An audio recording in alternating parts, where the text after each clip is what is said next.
Hi my dear families, welcome back to my channel. இன்றைக்கி நான் வந்து கத்திரிக்காய் தொக்கு தான் செய்ய போகிறேன். கத்திரிக்காய் பச்சடி. இது வந்து பிரியாணிக்கு தான் எல்லாருமே வந்து செய்வாங்க. நான் வந்து ஒயிட் ரைஸ்க்கு செஞ்சுருந்தேன். ஏன்னா என் ஹஸ்பண்ட் இந்த கத்திரிக்காய் வாங்கிட்டு வந்து கொடுத்து இதில் பொரியல் பண்ணி கேட்டாங்க. எனக்கு அந்த பொரியல் வந்து எனக்கு பிடிக்கல.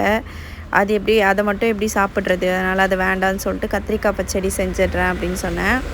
அதனால் சரி உன்னோட விருப்பம், நீ செஞ்சிரு அப்படின்னு சொல்லிட்டாங்க. சரி நல்லா செஞ்சு கொடுத்துடணும்னு சொல்லிட்டு ரொம்ப பார்த்து செஞ்சேன்.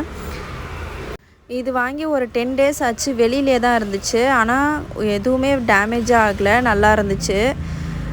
ஒரே ஒரு கத்திரிக்காய் மட்டும் லைட்டாக வந்து கொஞ்சம் சொத்தையாக இருந்துச்சு, மற்றபடி எல்லாமே நல்லா இருந்துச்சு. நான் இந்த கத்திரிக்காய் பச்சடி ஃபஸ்ட் டைம் வந்து ட்ரை பண்ணுறேன். ஆனால் ஃபஸ்ட் டைமே இவ்வளோ பெஸ்ட்டாக வரும்னு நான் நினைக்கவே இல்லை. ரொம்ப சூப்பராக வந்து இருந்துச்சு. சஹருக்கு சாப்பிடும்போது ரொம்ப டேஸ்ட்டு சூப்பராகவும் இருந்துச்சு.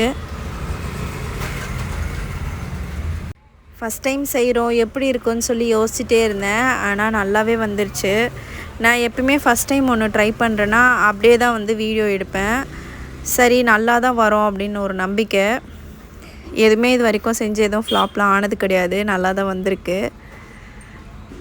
சரி வாங்க எப்படி செய்கிறதுன்னு பார்க்கலாம். ஒரு கடாய் எடுத்துக்கோங்க. கொஞ்சம் நிறையவே எண்ணெய் சேர்த்துக்கோங்க. ஏன்னா வந்து கத்திரிக்காய் பச்சடியில் எண்ணெய் கொஞ்சம் நிறையா இருந்தால் நல்லாயிருக்கும். அதனால் நிறையவே எண்ணெய் சேர்த்துக்கோங்க. கடுகு சேர்த்துக்கோங்க. கடுகு 1 ஸ்பூன் சேர்த்துக்கோங்க. மீதி எல்லாமே கையளவு சேர்த்துக்கோங்க. உளுத்தம்பருப்பு கொஞ்சமாக கையளவு எடுத்துக்கோங்க. எல்லாமே லைட் ப்ரௌனிஷாக ஆகணும், ரொம்ப தீய விட்டுற வேண்டாம். லைட் ப்ரௌனிஷ் ஆனால் போதும். மிளகு 1.5 ஸ்பூன் சேர்த்துக்கோங்க. வெந்தயம் கொஞ்சமாக எடுத்துக்கோங்க. சீரகம், கருவேப்பிலை சேர்த்துக்கோங்க. கருவேப்பிலை கொஞ்சம் வந்து நல்லா தாராளமாகவே சேர்த்துக்கோங்க. லைட் ப்ரௌனிஷ் ஆகட்டும் எல்லாமே. மஞ்சத்தூள் கொஞ்சம் நிறையவே சேர்த்துக்கோங்க. நான் நிறைய தான் சேர்ப்பேன். கத்திரிக்காவை இப்போ வந்து ஆட் பண்ணிக்கலாம். கத்திரிக்காயும் நல்லா சூப்பராக டேஸ்ட்டாகவே இருந்துச்சு. எனக்கு கத்திரிக்காய்லாம் அவ்வளோவா பிடிக்காது, ஆனால் நான் வந்து இதில் சாப்பிடும்போது டேஸ்ட்டு நல்லா சூப்பராக இருந்தது. எனக்கு வந்து குட்டி குட்டி கத்திரிக்காய் தான் பிடிக்கும். ரொம்ப சின்னதாக வரும் ஒரு கத்திரிக்காய். அதில் வந்து சாலெல்லாம் வச்சா ரொம்ப டேஸ்ட்டு சூப்பராக இருக்கும். புளி சால்லாம் வைப்பேன், அதில் டேஸ்ட்டு நல்லாயிருக்கும். ஆனால் ஃபஸ்ட் டைம் வந்து இவ்வளோ பெரிய கத்திரிக்காய் நான் இப்போ தான் செஞ்சுருக்கேன். பச்சை மிளகா ஒரு 5 பச்சை மிளகா சேர்த்துக்கோங்க. வேர்க்கடலை, எள்ளு வந்து நல்லா வந்து ட்ரையாக அரைச்சி எடுத்துக்கோங்க, பவுட்ரு பண்ணிக்கோங்க. நிறைய இருந்துச்சுன்னா நிறைய சேர்த்துக்கோங்க, அது டேஸ்ட்டு நல்லா சூப்பராக இருக்கும். நான் கம்மியாக இருந்ததுனால கொஞ்சமாக மட்டும் இருந்ததை மட்டும் சேர்த்துக்கிட்டேன். உப்பு ஆட் பண்ணிக்கோங்க. இது கூட நல்ல ஒரு லெமன் சைஸ் அளவுக்கு புளி ஊற வைக்கணும், அதையும் வந்து ஊற வச்சு எடுத்துக்கோங்க.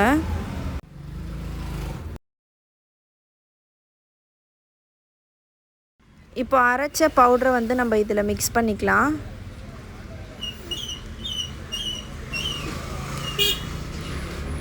வேர்க்கடலைலாம் கொஞ்சம் நிறையவே தாராளமாக சேர்த்துக்கோங்க, ஏன்னா அதுதான் டேஸ்ட்டு நல்லாயிருக்கும்.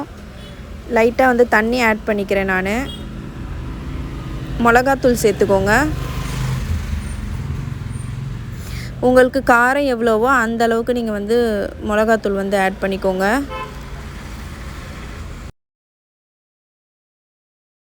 இதை செய்யும்போதே எனக்கு ஒரு நம்பிக்கை வந்துடுச்சு, இது நிஜமாகவே நல்லாயிருக்கும் அப்படின்னு சொல்லி.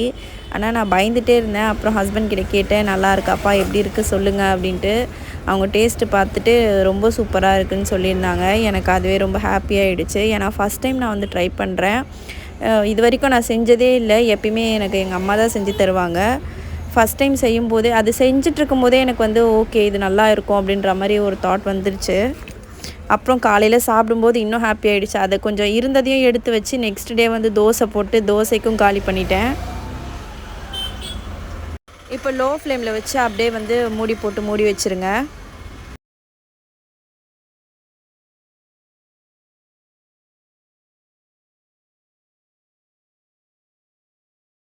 இது ரொம்ப பெரிய வேலைன்னு நினச்சேன், ஆனால் ரொம்ப சிம்பிளான வேலை தான். ரொம்ப சீக்கிரமே முடிஞ்சிருச்சு. வதங்கிறதுக்கு மட்டும்தான் டைமு. கத்திரிக்காய் வதங்க மட்டும்தான் டைம். வதங்கிடுச்சுன்னா ரொம்ப சீக்கிரமாக முடிஞ்சிடும் வேலை.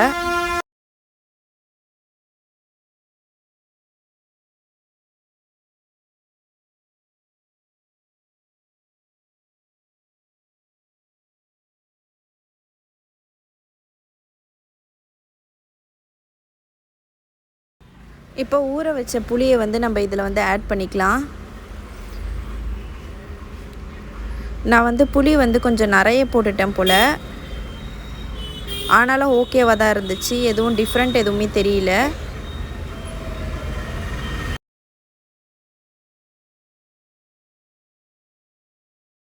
நீங்கள் வந்து சேர்க்கும்போது கம்மியான குவான்டிட்டியே சேர்த்துக்கோங்க.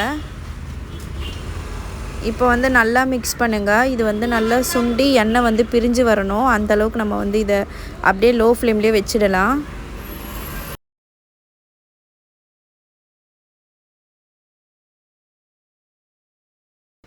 ஆக்சுவலாக இந்த வீடியோ எடுத்து ரொம்ப நாள் ஆகுது. நான் வந்து இப்போ தான் போஸ்ட் பண்ணுறேன். ஏன்னா எனக்கு டைம் இல்லை. நான் உங்ககிட்ட ஆல்ரெடி நான் சொன்ன மாதிரி நான் சீக்கிரமாக வந்து நிறைய வீடியோஸ் போடணும்னு நினைக்கிறேன். டைம் பத்தலை. வெல்லம் வந்து கொஞ்சமாக ஆட் பண்ணிக்கோங்க. அது வந்து தனியான ஒரு டிஃப்ரெண்ட்டாக நமக்கு டேஸ்ட் கொடுக்கும். நோன்பு முடியட்டும், கண்டினியூஸாக வீடியோஸ் வந்து நான் அப்லோட் பண்ணுறேன்.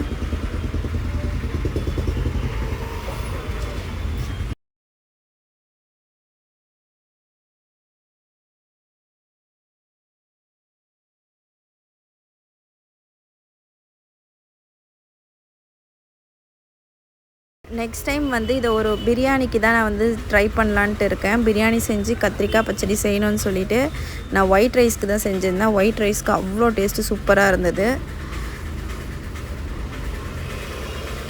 இதை செஞ்சிட்ருக்கும்போதே சாப்பிட்ணும் போல் ரொம்ப ஆசையாக இருந்தது. சரி நம்ம சஹருக்கு சாப்பிட்டுக்கலாம் அப்படின்னு சொல்லி கண்ட்ரோல் பண்ணிகிட்டு இருந்தேன்.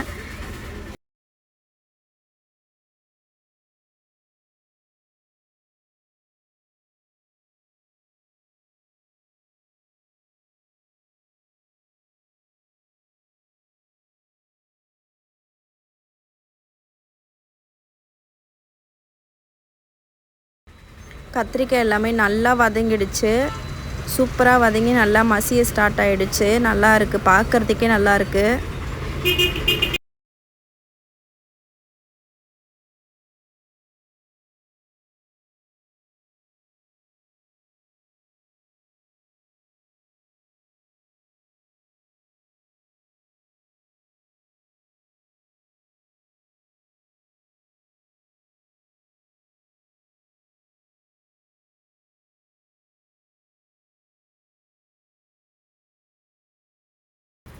அவ்வளோதான், சூப்பராக ரெடி ஆகிடுச்சு. இந்த மாதிரி நீங்களும் வந்து கண்டிப்பாக ட்ரை பண்ணி பாருங்கள். தேங்க்ஸ் ஃபார் வாட்சிங்.